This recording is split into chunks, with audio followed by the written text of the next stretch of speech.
دایسشو هغه ښکلي خلک په ظاهر په باطن سپین سپېڅلي خلک دایسشو هغه ښکلي خلک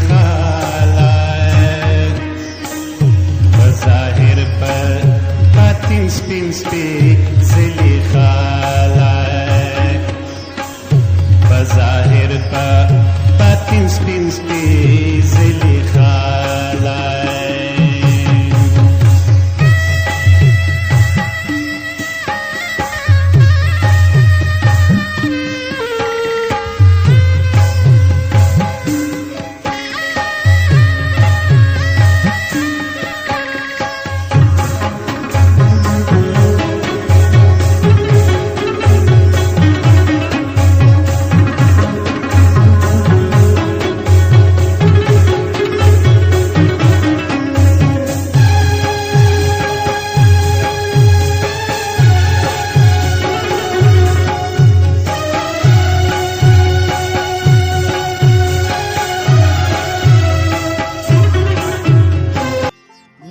ونصلي على رسول الكريم اما بعد فاعوذ بالله من الشیطان الرجیم بسم الله الرحمن الرحیم. قدرمنو کتونکو په ښکلي خلق پروګرام کې غمگین معیاري تاسو ته مینا خلوص نیکی هیلې نیکی پیرزونې احترامات تسلیمات او سلام وړاندې کوي. السلام علیکم ورحمت الله وبرکاتہ. قدرمنو کتونکو هیله لرم چې روغ جوړ خاد او آباد به الله مو تل تر تله خاد آباد لره. ملګرو نن زه د خپل کلي په مقبره کې د خپل چوتیار شاعر لیکوال ګران فرمان علي ظهیر د قبر خوا کې ولاړم او څو خبرې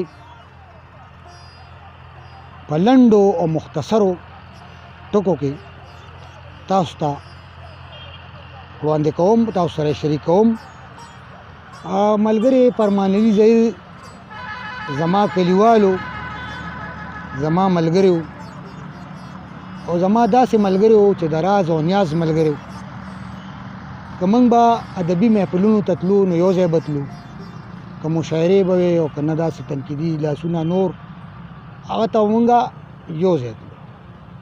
ظهیر صاحب ډېر مخلص، ډېر مینهناک، ډېر همدرد، ډېر سخي او بس زما د چوتي یارو، زما رقیبو، زمونږ دواړه د یو شمې پښتو پتنګانو عاشقانو او یقینا چې زما به ډېر ناز وړ او زما به چې کومه خبره وکړه هغه ښکته نه غورځوي. فرمان ظهیر د پښتو او پښتنو دپاره خپل ژوند وقف کړی. هغه څه موده خو د ځوانۍ په وخت کې خو په کراچۍ کې او بیا څه لږه موده په زکات محکمه کې پاتې و، خو په دغه محکمه کې ما هغه ډېر زیات پاک وخت تېر کړی دی. ډېر هغه چې کوم وخت تېر کړی یقینا که زه هر څومره ستاینه وکړم نو هغه د یو پاک انسان او د یو پاک مسلمان په حیث باندې خپل ژوند تمام کړی دی.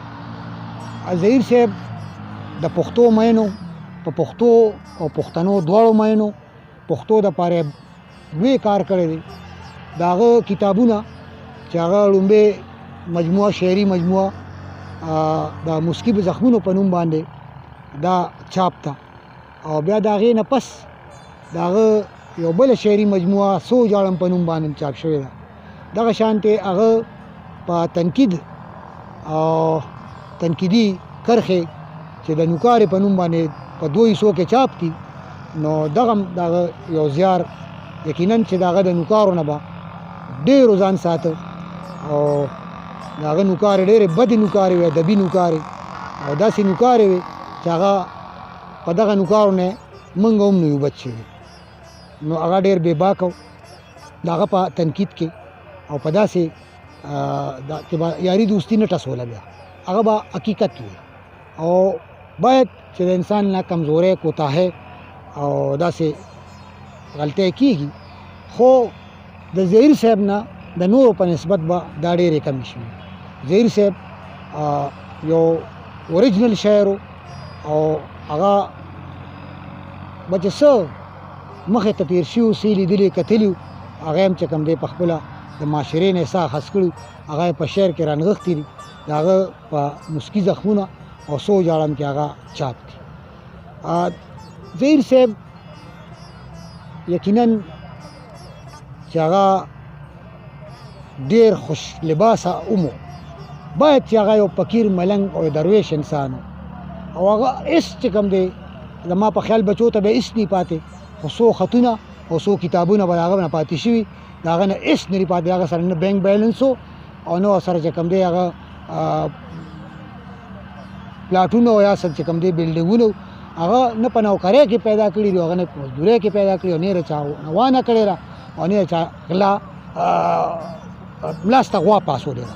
هغه داسې وخت تېر کړی چې ډېر پاک وخت یې تېر کړی او خو د یارې په ورځ هم نو پیدا، د یارې په ورځ هم نو پیدا، یاره صرف د خدای نه کوله. او اکثر ما به ورسره په ګپ ګپ کې وی د شوګر خوا مریض و، نو ما به ورته ویل چې لکه تا له روجي نه دي ښې، تا له غټه غوښه نه راخوا، دا څیزونه د دې نه پال کوه، دا مه کوه. هغه ما ته وی غمګینه چې کومه شپه په ګور وي په کور کېدی نه شي، نو زما په خیال چې د هغه عقیده دا ډېره پخه عقیده وه. او بله دا وه چې د رحمان بابا په دغه شعر باندې هغه پوره مکمل چې هغه دا چې که لښکرې در سره وي یک تنخواه چې الله در سره مل نه وي رحمانه، که لښکرې در سره وي یک تنخواه. نو هغه د الله په ذات باندې ډېر لویه بروسه وه. په دغه حواله باندې چې کوم دی هغه یو کلک مسلمان او اکثر به چې کوم دی پرتوګ به په اوږو او په بدل پرتوګ به اچولو، ځکه چې هغه به پلیتو نو بل پرتوګ به اچولو او جومات ته به روانو او مونځ به یې کو او ما ته به همدا تلقین دا کو چې غمګینه ورې په دغه یو مونځ به خلاصېږي او دا ړومبې تپوس به زمونږ نه دا دی کېږي. نو یقینا چې ظهیر صاحب په مونږ ډېر ګران و، زه پې ګران وم، دا پښتانه پې ګران وو، پښتو پې ګرانه وه او دا شاعران پې ډېر ګران وو. خو هغه شاعران پې بالکل ګران نو کومو ته چې بابا جان، قمرعي، خوشاټاري او جونګیان بونګیان ویلي دي، هم دغه خلک د هغه د نوکارو ښکار شوي. ظهیر صاحب له که په دغه حواله هم د هغه نه داسې کوتاهۍ شوي او داسې ګناه وي، نو خدای پاک ته په دغه باندې هم د عفو قلم د عفو راکاږي او دغه دې ورته معافي وکړي، ځکه چې هغه نه خو ما نور څه نه لیدلي چې هغه نه غلطي شوې ده. د هغه نه که غلطي شوې ده نو په چا باندې هغه چا باندې تنقید کړی دی چې ما یې څنګه مخکې دا خبره وکړه. نو نور هغه یقینا چې خپله په ځان باندې هم تنقید هغه به منه، په ځان باندې هغه ډېر صبري سړی و، ډېره لویه سینه والا خدای پاک ورکړې وه. ظهیر صاحب هغه سینه دومره چې هغې دا ټول کائنات هم چې کوم دی ځایولو شو په خپله سینه کې، ډېر مخلص انسان و، ډېر مینه ناک انسان و او د صبر یو ډېر صبري انسان. خدای بخښلي پرمانلي ظهیر د څو ادبي ټولنو او جرګو سره تړون لرلو چې په هغې کې ګلزار پښتو ادبي جرګه چې دا د خدای بخښلي مراد علي ګلزار زموږ د ملګري په نوم منصوب ده، د دغې ټول عمري سرپرستی علاوه دغه شان هغه په مرکزي پښتو ادبي جرګه کې هم موږ سره چې کوم دی یو کارنده غړی پاتې شوی، دا ګلستان ادب مردان کومه چې په پیرخانه کې د پیر ګوهر شاعر امن په آستانه کې کومه ادبي تنظیم دی ګلستان ادب مردان، او په لر بر پښتونخوا کې د هغې یو نوم دی او یو پیژنګلو د هغې کار او زیار هم چې کوم دی نو ډېر خور اور دی. نو د دغه تنظیم هم هغه 2 پیرې غالبا صدر پاتې شوی دی. دغه شان د ښکلي خان عبدالصبحان خان ادبي تنظیم پت پښتو ادبي کلتوري جرګې ته به هم اجلاسونو له ما سره تلو. نورو ملګرو له د ممتاز عثمان خیل او تاج الدین فطرت او امیر محمد امیر صاحب موږ به د هغې د تنظیم غونډو ته هم حاضرېدو. یقینا چې زه ظهیر صاحب ډېر په نیمه لار کې پرېښیم، خو زمونږ عقیده ده چې کل نفس ذایقة الموت، هر نفس به د مرګ ذایقه سکي. نو ظهیر صاحب که نن موږ کې نشته، زمونږ په زړونو کې دی، او هغه به د هغه کتابونه، د هغه کار او زیار دغه هغه به ټول عمري تر قیامته یاد لري. قدرمنو کتونکو، دې وخت کې موږ سره خدای بخلي فرمانعلي ظهیر صاحب کشر ورور انور علي موجود دی. راځئ چې د هغې نه پوښتنه وکړو او د هغې نه معلومات وکړو چې هغه د خپل ورور په حواله څه وایي. الرحمن الرحیم. زه د فرمانعلي ظهیر کشر ورور یم، انور علي مې نامه ده. فرمانعلي ظهیر ډېر ښه سړی و، زموږ مشر ورور و او شاعر هم و. هغه ډېر ښه ژوند تېر کړی و او موږ وروڼو له د پلار مینه راکړې وه. موږ سره یې ډېرې احسانات کړي دي. موږ ورپسې اوس ډېر خفه یو، خو مر حق دی، زموږ په ایمان دی.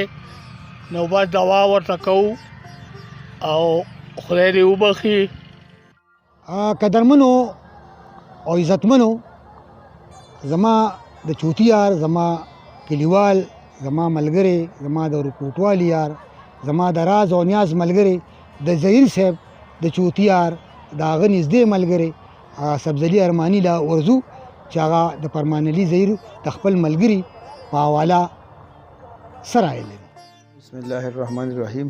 ډېره مننه د خپل ډېر ګران رور غمګین مایاري صاحب د دې خبرې ډېره مننه کوو چې د ښکلا ټي وي په وساطت سره ښکلي ښکلي خلک یو پروګرام د روان کړی دی. نو ډېره مننه کوو. فرمانعلي ظهیر صاحب او غمګین مایاري او موږ ټول یو شی د یو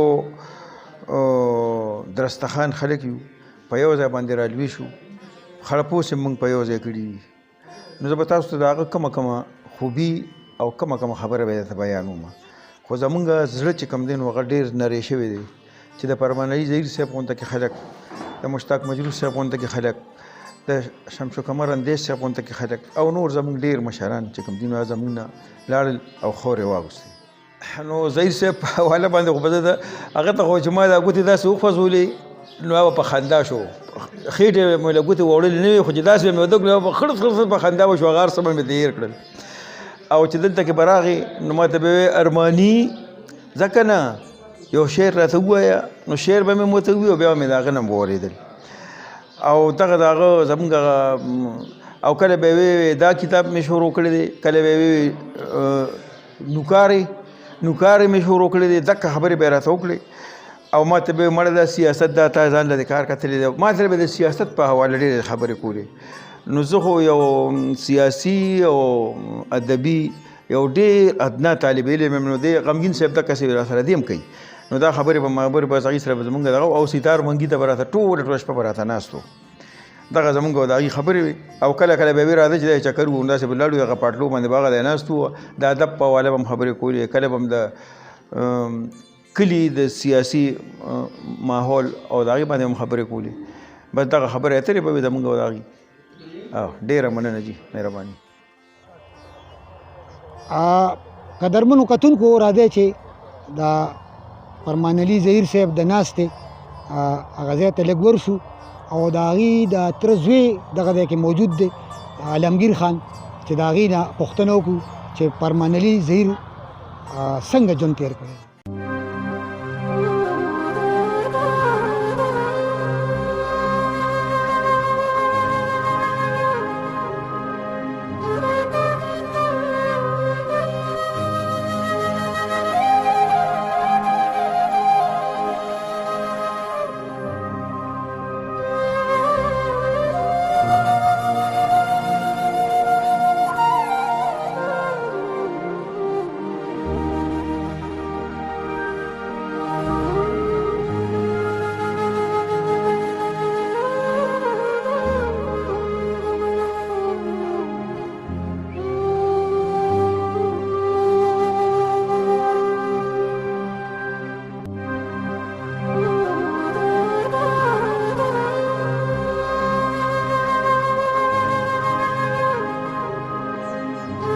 فرمانوي ظهیر صاحب داسې یو انسان و چې ډېر ښکلی ژوند دی تېره و ځان له به ناست او بس کتابونو کې به لګیا وه خو بدقسمتي نه شو ویلی خو دا به ووایو چې یو انسان چې کوم دی نو چې پیدا شوی دی به مري نو هغه خو اوس نشته خو بیا هم دا ملګري غمګین معیاري دي داسې د دې دا نور چې کوم ملګري شاعران دي چې کوم دی خپلې رړی ختموي نه هغې پسې ځي چې څنګه زه ورته فرمان علي ظهیر صاحب د تره زوی یم نو لکه داسې د هغې خپل خپلوان را ټینګوي او د هغې چې کوم دی نو څه ناسو خپلو محفلو کې وینا کوي نو زه ډېر زیات شکرګزار یم د غمګین صاحب دي او دې سره چې کوم میلمانه راغلي دي چې موږ له دلته راللو او زموږ نه یو څو تپوسونه د ظهیر صاحب په حواله کې وکړلو شکریه قدرمنو کتونکو په خدای بخښلي فرمان علي ظهیر خو خبره نه ختمېږي که زه د پاکي ژوند لګیا یم په هغه باندې لیکل کوم او خبره کوم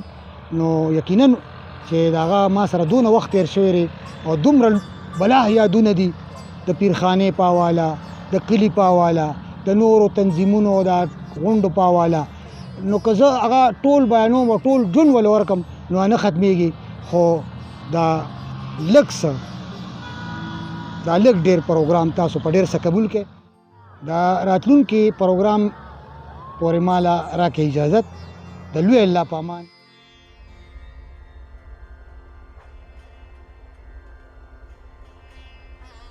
مړه هغه چې نه یې نوم نه یې نشان مړه هغه چې نه یې نوم نه یې نشان تل تر تله په ښه نوم پای ښاغلی